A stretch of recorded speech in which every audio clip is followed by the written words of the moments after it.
Je me suis réveillé en sursaut, le goût du sang encore frais sur mes lèvres, comme si la lame qui m'avait tranché la gorge n'avait pas encore été retirée.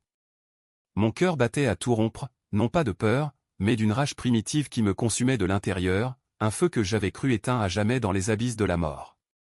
Et là, dans le miroir brisé de ma chambre parisienne, j'ai vu mon visage, celui d'avant, jeune, intact, à 25 ans, pas le cadavre mutilé que j'avais laissé derrière moi 2 ans plus tôt, lors de cette nuit maudite où mon fiancé, Alexandre, et sa famille de nobles décadents m'avaient trahi jusqu'à l'os. C'était impossible. J'étais morte. J'en étais certaine. La dernière chose que je me rappelais, c'était le gala de fiançailles au château de Versailles, sous les lustres en cristal qui scintillaient comme des larmes de sang. Alexandre, avec son sourire carnassier et ses yeux bleus froids comme la Seine en hiver, m'avait embrassé devant tous, pendant que sa mère, la comtesse Élisabeth de Montfort, murmurait à mon oreille, « Ta mère n'est qu'une pute immigrée, chérie. Comment oses-tu souiller notre lignée avec son sang sale ?» Ces mots avaient été un poison lent, mais la lame que son frère, le vicomte Laurent, avait plantée dans mon cou lors de la dispute qui avait suivi, celle-là avait été fatale. Il m'avait tué pour un secret, j'avais découvert que la fortune des Montfort reposait sur un trafic d'art volé pendant la guerre, et que ma mère, cette femme forte d'origine algérienne qui avait élevé seule une fille bâtarde en banlieue parisienne, avait été la seule à oser les confronter autrefois. Elle était morte d'un accident, 10 ans plus tôt, mais maintenant, je savais, c'était eux. Et moi, j'avais payé pour son honneur. Pourtant, ici j'étais, dans mon petit appartement du Marais, le 15 juin 2023, exactement 2 ans avant ma mort. Mon téléphone vibrait sur la table de nuit, affichant un message d'Alexandre, « Ma chérie, le dîner avec ma famille ce soir ? Prépare-toi à briller. » Briller ? J'ai ri, un rire guttural qui m'a fait tousser du sang imaginaire. Non, cette fois, je ne brillerai pas pour eux. Je les consumerai. La vengeance n'est pas un plat froid, c'est un incendie qui ronge tout, et j'allais l'allumer avec leurs propres mensonges. Je me suis levé, les jambes tremblantes, et j'ai fouillé dans mes souvenirs comme on fouille une plaie ouverte. Dans ma vie précédente, j'étais Claire Duval, une avocate ambitieuse au barreau de Paris, spécialisée dans les affaires de corruption. J'avais rencontré Alexandre lors d'un bal masqué à l'Opéra Garnier, un coup de foudre factice orchestré par sa famille pour infiltrer mon cabinet, qui enquêtait justement sur leur magouille. Il m'avait séduite, promis un avenir doré, et quand j'avais commencé à creuser trop profond en découvrant les factures falsifiées, les tableaux nazis cachés dans leur cave de Normandie, ils avaient frappé. D'abord en insultant ma mère lors d'un dîner familial, la traitant de « racaille des banlieues » devant mes yeux écarquillés. Puis, l'escalade, Laurent m'avait suivi dans les jardins de Versailles, un couteau de chasse à la main, murmurant « C'est pour le bien de la famille, Claire. Ton sang impur ne coulera plus dans nos veines. » J'étais morte en gargouillant son nom, Alexandre, suppliant qu'il intervienne. Mais il avait ri, caché dans l'ombre, avant de simuler un enlèvement pour empocher l'assurance vie que j'avais signée à son nom. Maintenant, je vivais cette seconde chance comme un cauchemar éveillé. Paris bruissait dehors, les klaxons des taxis, l'odeur de croissants frais montant des boulangeries. J'ai enfilé une robe noire simple, celle que je portais ce soir fatidique, et je suis sorti. Le métro me déposait près des Champs-Élysées, où les Montfort avaient leur hôtel particulier, un bastion de pierre haussmannienne gardé par des domestiques au regard fuyant. Je n'allais pas encore attaquer, non, la vengeance est un art français, lent et exquis, comme un vin qui mûrit en cave. D'abord, je devais me réapproprier ma vie. J'ai appelé ma mère vivante, encore, à 52 ans, cuisinant un couscous dans notre HLM de Clichy. « Ma fille, tu as l'air bizarre au téléphone. Tout va bien ?» Sa voix chaude, accentuée d'un roulement des RS algériens, m'a transpercé. « Oui, maman. Ce soir, on dîne ensemble. Juste toi et moi. » Le dîner avec les Montfort était prévu à 20h, mais j'ai annulé par un SMS laconique, retard professionnel. Demain. Alexandre a répondu par une avalanche d'émojis cœur, inconscient du serpent qui rampait vers lui. Au lieu de cela, j'ai retrouvé ma mère au café de la place de la République, sous les statues qui veillent sur les révolutions passées. Elle était là, en foulard coloré, les yeux pétillants de fierté pour sa fille, qui va épouser un comte. J'ai failli tout lui dire, la mort, la lame, les insultes qui l'attendaient. Mais non. Maman, si un jour quelqu'un te manque de respect, promets-moi de ne pas te taire. Elle a ri, pensant à une blague. Claire, je suis une lionne. Personne ne touche à mon sang. La nuit est tombée sur Paris comme un linceau noir. Dans mon appartement, j'ai ouvert mon ordinateur et plongé dans les archives. En tant qu'avocate, j'avais accès à des bases de données verrouillées, en tant que revenante, j'avais la haine pour clé. Les premiers fils se sont dénoués, un tableau de Monet, volé en 1943, revendu via une galerie Montfort en 2015. La comtesse Elisabeth signait les chèques. Laurent, le frère, gérait les contacts en Suisse. Alexandre? Il blanchissait l'argent dans des startups fictives. Et ma mère? Oh, elle avait été témoin autrefois, une jeune femme de ménage embauchée pour nettoyer leurs secrets. Elle avait vu les caisses arriver de nuit, et pour cela, il l'avait écrasée sous un accident de voiture en 2013. Mais j'avais survécu à l'enterrement, jurant vengeance muette. Cette fois, ce serait bruyant. Les jours suivants ont été un balai de masques. J'ai continué à voir Alexandre, feignant l'amour avec une précision chirurgicale. Nos dîners au Fouquet's, où il me serrait la main sous la table en parlant de notre futur enfant, pur sang. Je souriais, imaginant déjà le poison dans son verre. Mais la vraie guerre commençait ailleurs. J'ai contacté un ancien collègue, un hacker discret nommé Julien, sous prétexte d'une affaire banale. J'ai besoin de traces sur les Montfort. Tout. Il a ri, Claire, tu sais que c'est dangereux. Ces gens ont des amis au quai des Orfèvres. Justement, ai-je murmuré. C'est pour ça que je paie double. Bientôt, les premiers coups ont porté. Un article anonyme dans Le Monde, scandale au château de Versailles, des œuvres d'art suspectes lors d'un gala privé. Les Montfort ont nié, bien sûr, mais les photos floues que j'avais prises moi-même dans ma vie passée au circulaient. Alexandre m'a appelé en panique, c'est quoi ce bordel, Claire? Ta famille n'a rien à voir là-dedans, hein? J'ai feint l'innocence, ma famille? Tu parles de qui, chérie? Sa voix a tremblé, pour la première fois trahissant la peur. Mais le vrai choc est venu lors du dîner retardé, une semaine plus tard, dans leur salle à manger au lambris doré.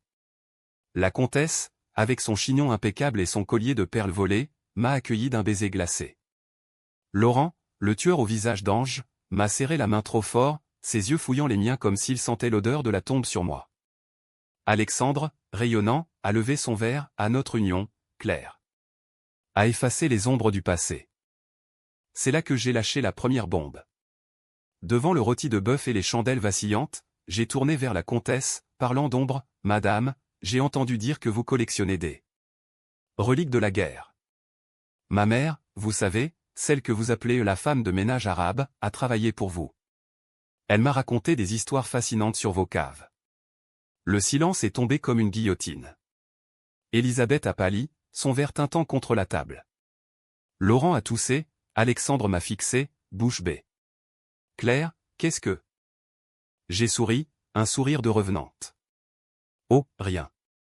Juste une conversation. Mais maman est fière, vous voyez.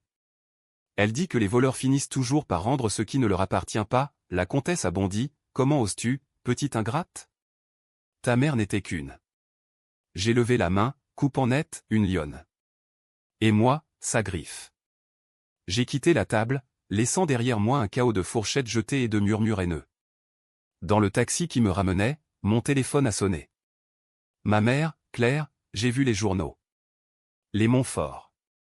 C'est à cause d'eux, mon accident? J'ai hésité, puis, oui, maman. Mais cette fois, on les arrache à la racine.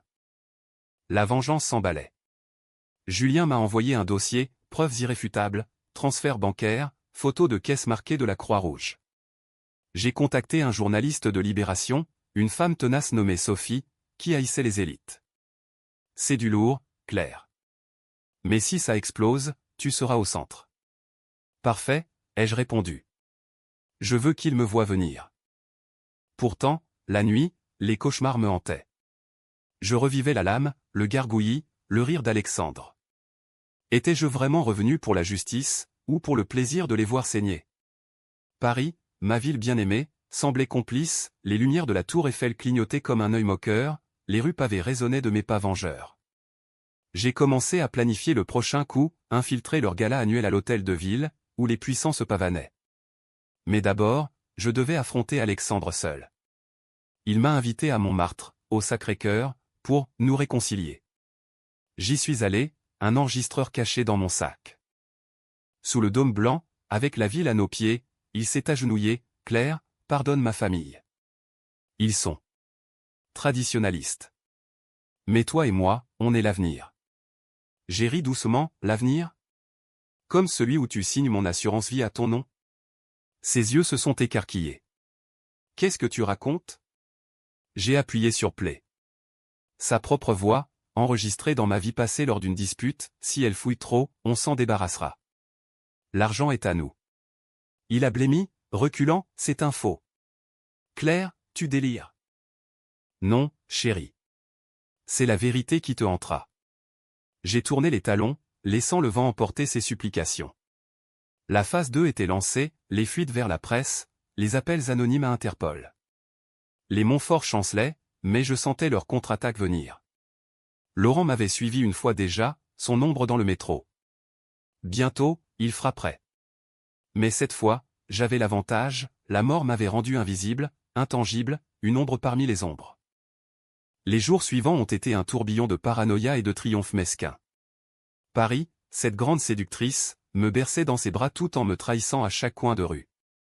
J'imaginais les Montfort dans leur hôtel particulier, affolés, passant des coups de fil frénétiques à leurs avocats véreux. Alexandre m'avait bombardé de messages des « je t'aime », larmoyant aux menaces voilées, « tu joues avec le feu, Claire.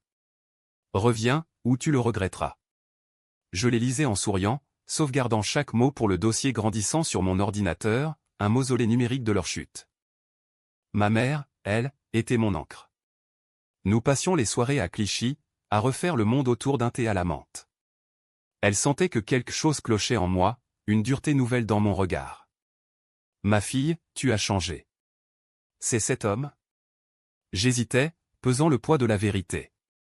Lui dire que j'étais revenu de la mort pour venger son accident, non, pas encore. C'est plus que ça, maman. C'est pour nous.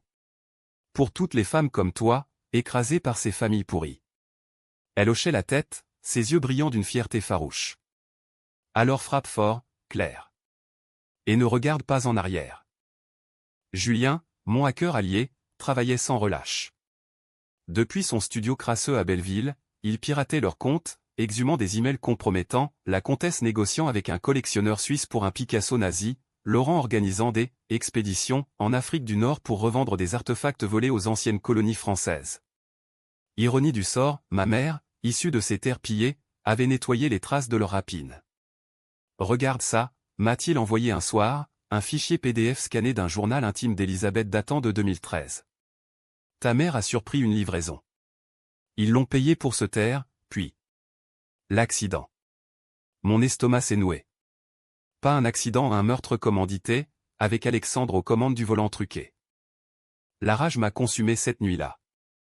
J'ai marché le long de la Seine, les lumières des bateaux-mouches dansant comme des spectres. Pourquoi moi? Pourquoi cette seconde chance, si ce n'est pour les faire payer au centuple? Le lendemain, j'ai accéléré le tempo. Sophie, la journaliste, a publié le premier article, La noblesse française et le trafic d'art, les Montfort au cœur du scandale. Avec des preuves anonymes, les miennes, bien sûr. Les télévisions en ont parlé, France 2, BFM, même les chaînes internationales. La comtesse a donné une interview larmoyante, niant tout, accusant une cabale immigrée. Le mot « immigré » m'a fait grincer des dents. C'était pour ma mère, pour toutes celles qu'ils avaient piétinées. Alexandre a craqué le soir même. Il s'est pointé à mon appartement sans prévenir, ivre, les yeux injectés de sang. C'est toi, hein? Toi et ta salope de mère. Il a hurlé en frappant la porte, faisant sursauter les voisins. J'ai ouvert, calme, un verre de vin à la main. Entre, chérie. Discutons. Il a titubé à l'intérieur, renversant une lampe. Tu crois que tu peux nous détruire? Nous, les Montfort? On a survécu à la Révolution, à Napoléon. Ta famille n'est rien, une tache sur Paris. J'ai ri, doucement, en versant du vin dans un second verre empoisonné d'une drogue légère, juste pour le désinhiber. Assieds-toi, Alexandre. Raconte-moi tout. Comment avez-vous tué ma mère? Il a bu, gaffé par la rage et l'alcool. Les mots sont sortis en torrent, l'argent pour la faire taire, le frein saboté sur l'autoroute A1, le faux témoignage de Laurent. Elle savait trop, Claire. Comme toi. Puis, le regret fugace, je t'aimais, tu sais. Mais la famille d'abord. J'ai enregistré chaque syllabe, mon téléphone caché sous la table. Quand il s'est effondré, bavant sur le tapis, j'ai appelé un taxi pour le ramener chez lui. Dors bien, mon amour. Demain, le monde saura. Le lendemain, l'enregistrement a fuité. Pas tout au juste assez pour les incriminer sans me brûler. Twitter ou X, comme on dit maintenant, a explosé, Montfort meurtre trending à Paris. Des manifestations spontanées devant leur hôtel, des pancartes, justice pour les ombres. Ma mère m'a appelé, voix tremblante, Claire, c'est vrai? Ils m'ont tué? J'ai pleuré pour la première fois depuis mon retour. Oui, maman. Mais tu vis. Et eux, ils vont crever. Pourtant, les Montfort contre-attaquaient. Un dossier anonyme est arrivé à mon cabinet, photos truquées de moi avec des amants, allégations de corruption, insinuations sur mon sang mêlé, rendant indigne pour Alexandre. La comtesse avait sorti l'artillerie lourde, la presse people, les ragots mondains. Mon patron m'a convoqué, Claire, c'est quoi ce cirque? Si ça affecte le cabinet. J'ai souri, ça n'affectera que nos ennemis, monsieur. Donnez-moi une semaine. Cette semaine a été un chef-d'œuvre de manipulation. J'ai rencontré un procureur intègre, un vieux loup nommé Bertrand, lors d'un apéro au palais de justice. Les Montfort? Dangereux, mais vulnérables maintenant. Fournissez-moi des preuves solides. Je lui ai donné tout, email, transfert, l'enregistrement. En échange, il a lancé une enquête discrète. Pendant ce temps, je jouais double jeu avec Alexandre. Nos rendez-vous secrets à l'hôtel Plaza Athénée, où il me suppliait de retirer les fuites. Mariage avancé, Claire. Oublions tout. Je le laissais me toucher, feignant l'abandon, tout en glanant plus de confessions.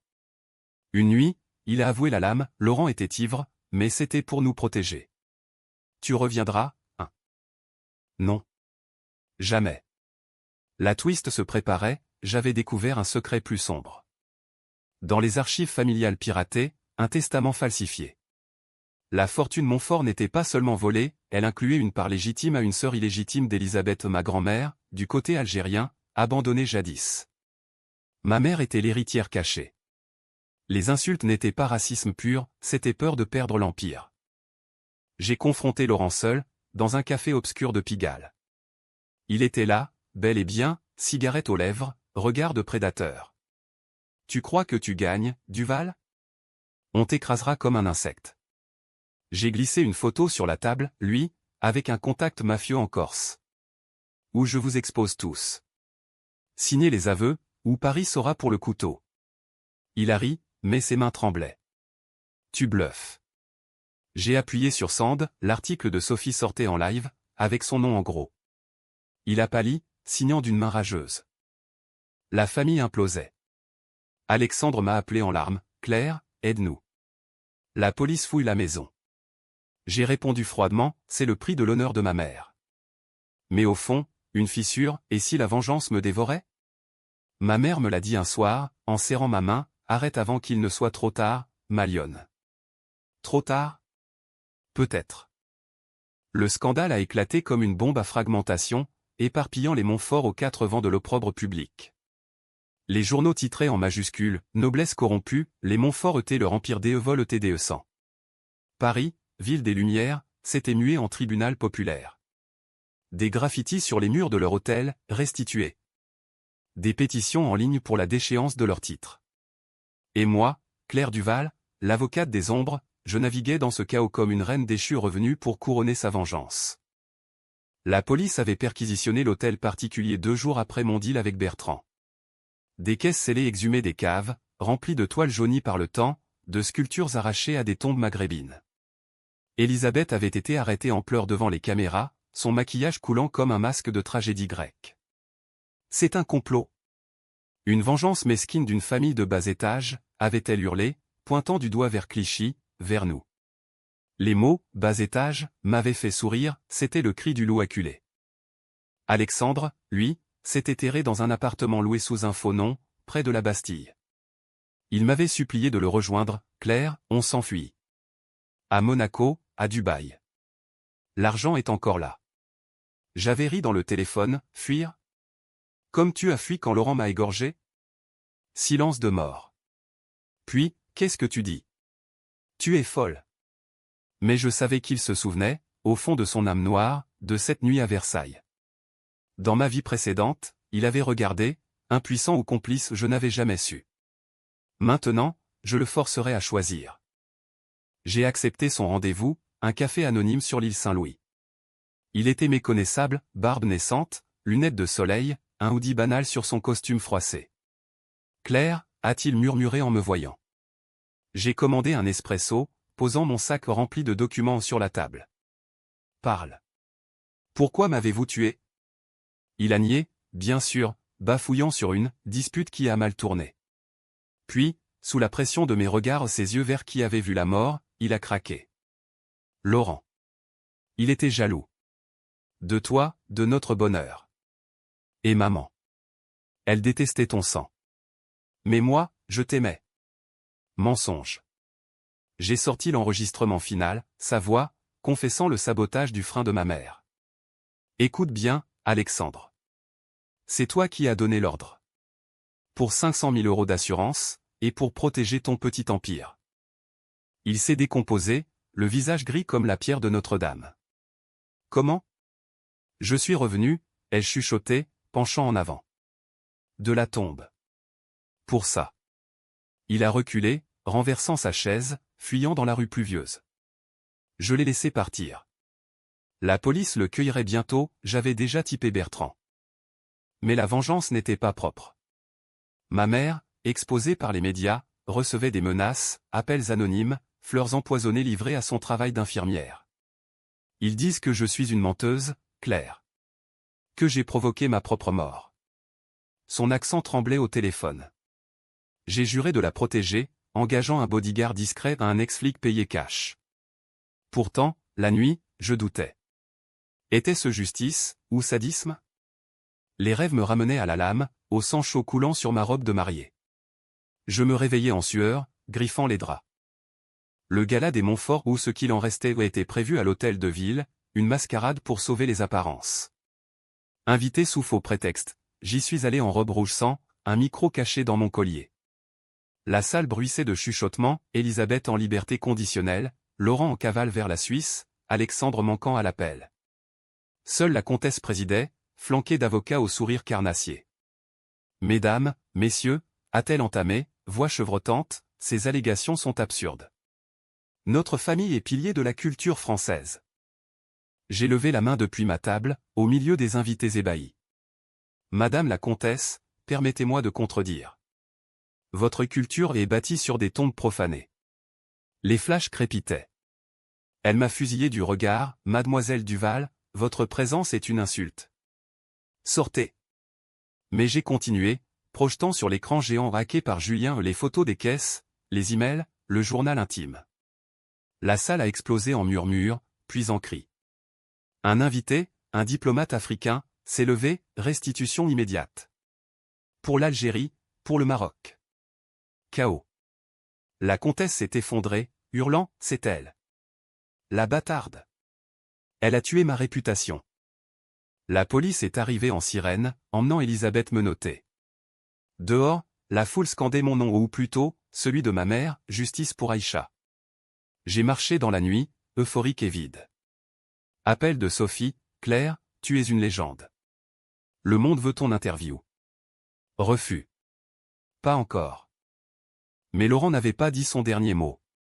Il m'a piégé 2 nuits plus tard, dans le métro ligne 4, tard le soir. Masqué, il m'a plaqué contre les parois, un couteau le même. À la gorge. Tu crois que c'est fini, salope? Maman pourrit en tôle à cause de toi. Sa voix rauque, son haleine de vin. J'ai senti la lame piquer la peau, un filet de sang coulant. Tue-moi encore, Laurent. Et cette fois, je t'emmène en enfer avec moi. Il a hésité, les yeux fous. Puis, un coup de feu au nom, un tasé. Mon bodyguard, surgit de l'ombre. Laurent s'est écroulé, convulsé. La RATP a tout filmé, fin de partie pour lui. Alexandre s'est rendu le lendemain, un live sur Instagram larmoyant, je plaide coupable pour protéger ma famille. Claire. Pardonne-moi. 20 millions de vues. Les internautes le lapidaient virtuellement, traître. Raciste. J'ai éteint la télé, un sourire amer aux lèvres. La phase finale approchait, le procès. Pourtant, un twist m'attendait. Dans les affaires de Laurent, saisi par la police, un mot, l'héritière. Ma grand-mère. Ma mère était riche, légalement. Mais plus, une lettre d'Elisabeth, confessant avoir enfanté illégitime d'un amant colonial, ma lignée entremêlée à la leur. Nous étions cousines par le sang impur qui l'haïssait. Ironie cruelle. J'ai montré la lettre à ma mère, on est liés, maman. Mais ça change rien. Il paie. Le procès a ouvert sous les projecteurs du palais de justice. Moi, témoin star, j'ai marché dans le couloir des accusés, sentant leur regard Elisabeth Agarde, Laurent menotté, Alexandre brisé. Je jure de dire la vérité, ai-je déclaré, main sur la Bible. Et la vérité a coulé comme du lave, les vols, les meurtres, les insultes qui avaient brisé des vies. La comtesse a craqué à la barre, c'était pour la France. Pour la pureté. Le jury a ri, amer. Verdict, perpétuité pour Laurent, 20 ans pour Elisabeth, 10 pour Alexandre. Dehors, ma mère m'attendait, embrassant mon front. C'est fini, ma fille. Était-ce? La vengeance m'avait changé, plus dur, plus seul. Alexandre m'avait écrit de prison, je t'aimais vraiment. J'ai brûlé la lettre. Paris renaissait à l'aube, mais moi, j'étais une ombre éternelle. Après le procès, Paris a semblé respirer plus librement, comme si la ville elle-même s'était libérée d'un corset trop serré. Les Montfort n'étaient plus que des ombres en une des tabloïds, leur nom synonyme de chute aristocratique. L'hôtel particulier vendu aux enchères, les œuvres restituées au musée d'Alger et de Rabat sous les applaudissements des diplomates. Ma mère, désormais millionnaire par héritage, a refusé l'argent, qu'il aille aux victimes, Claire. Pas à nous. Sa générosité m'a transpercé, j'aurais dû être comme elle, mais la mort m'avait forgé en acier trempé. Pourtant, la victoire avait un goût de cendre. Les nuits étaient hantées par des visions, la lame de Laurent scintillant sous la lune de Versailles, le rire étouffé d'Alexandre, les yeux froids d'Élisabeth. Je marchais dans le Marais, évitant les cafés où nous avions ri, les ponts où nous nous étions embrassés. Mon cabinet m'offrait une promotion, héroïne de la justice. Mais j'ai démissionné. Trop de regards, trop de questions. Où vas-tu? Avait demandé mon patron. Loin des fantômes, ai-je répondu. Ma mère insistait pour que je reste à Clichy, dans la maison familiale agrandie par des rénovations modestes. Tu as sauvé ma vie, ma fille. Reste, vis. Trouve l'amour vrai. Amour? Le mot me brûlait. J'ai voyagé, d'abord en Provence, chez une tante éloignée, marchant dans les champs de lavande qui masquaient à peine l'odeur de sang imaginaire. Là, sous le soleil impitoyable, j'ai commencé à écrire un journal de ma double vie, pages arrachées et recollées, comme mon âme. Trincine, murmurai-je en vietnamien appris d'un amant fugace aux renaissances. Mais était-ce une renaissance, ou une malédiction? Les échos du scandale persistaient. Sophie m'appelait pour des podcasts, Claire, ton histoire inspire. Vengeance pour Aïcha cartonne. J'ai refusé, mais secrètement, je suivais les fils. Alexandre, en centrale de Fresnes, tentait des appels, bloqués. Laurent, en isolement, complotait des évasions ratées. Elisabeth, vieillie de 10 ans en un, écrivait des mémoires mensongers depuis sa cellule. Une lettre m'est parvenue, via un avocat, tu as gagné, mais à quel prix? Ton sang et le nôtre, Claire. Nous sommes maudites ensemble. J'ai ri, amer. Maudite? Oui, mais je choisissais ma malédiction. Un twist inattendu a surgi lors d'une visite à ma mère. Dans les papiers d'héritage, un certificat de naissance caché, Alexandre n'était pas le fils légitime d'Élisabeth. Un bâtard, comme moi, issu d'une liaison avec un chauffeur immigré ou ironie des ironies, du même bled algérien que ma grand-mère. Il est ton demi-frère, allume ma mère, pâle. Le monde a vacillé. La trahison prenait une teinte incestueuse, grotesque. Était-ce pour ça qu'il m'avait aimé, puis haï? Pour effacer le miroir de son propre sang impur? J'ai confronté les faits seul, sur les falaises d'Étretat, vent hurlant comme les damnés. La vengeance, si parfaite en théorie, se révélait un poison lent. J'avais annulé le mariage dans ma tête depuis le premier jour, mais maintenant, je annulais tout, la haine qui me rongeait. Retour à Paris, j'ai demandé une audience avec Alexandre.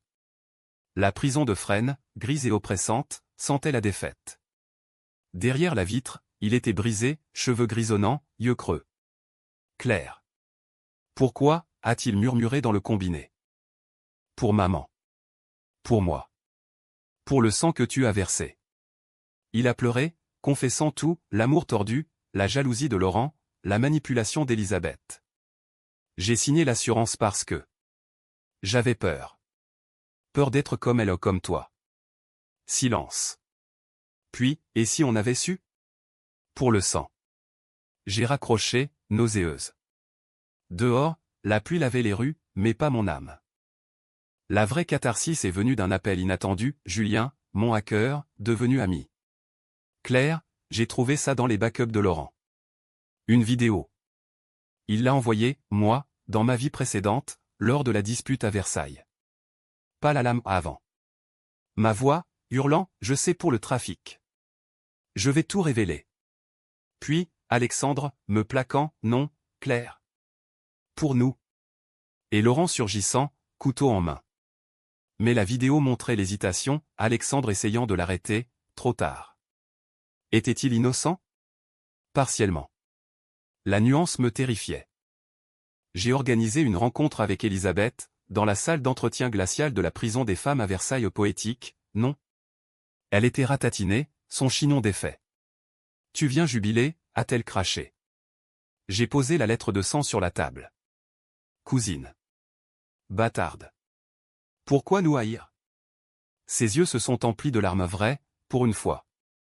Parce que je me haïssais, moi. Le sang colonial, la honte. Ta mère. Elle représentait tout ce que j'avais fui. Confession. Pas pardon, mais compréhension. Rôti en paix, comtesse, ai-je dit en partant. La vie reprenait, bancale. J'ai ouvert un cabinet pro bono pour victimes de corruption, à Barbès, quartier multiculturel où ma mère avait grandi. Des cas comme le sien, femmes immigrées, écrasées par les puissants. Ma mère y travaillait bénévole, cuisinant pour les clientes. Regarde-nous, Claire. Des lionnes ensemble. Oui. L'amour vrai? Peut-être avec Marc, un journaliste croisé lors d'une manif, yeux doux et accent bordelais. Nos dîners timides aux zinc, rires hésitants. Tu portes le poids du monde, murmurait-il. Laisse-moi emporter un peu. Mais les ombres persistaient. Une nuit, alerte, intrusion chez moi. Pas les Montfort des copicats, des voleurs inspirés par le scandale. J'ai lutté, point nu, sentant la revenante en moi rugir. Police venue, Marc à mes côtés à l'hôpital pour un bleu au bras. Tu es forte, Claire. Mais pas invincible. Il avait raison. La vengeance m'avait rendu invincible, mais fragile. Le climax personnel, une lettre d'Alexandre, via son avocat. Je meurs, Claire. Cancer. Pardonne. Faux? Vrai? J'ai visité, une dernière fois. Adieu, frère, ai-je dit. Il a souri, faible sœur. Vie pour nous deux. Mort une semaine plus tard. Enterrement discret, je n'y suis pas allé. Mais j'ai pleuré, pour l'homme qu'il aurait pu être. Paris, enfin, m'a rendu ma paix.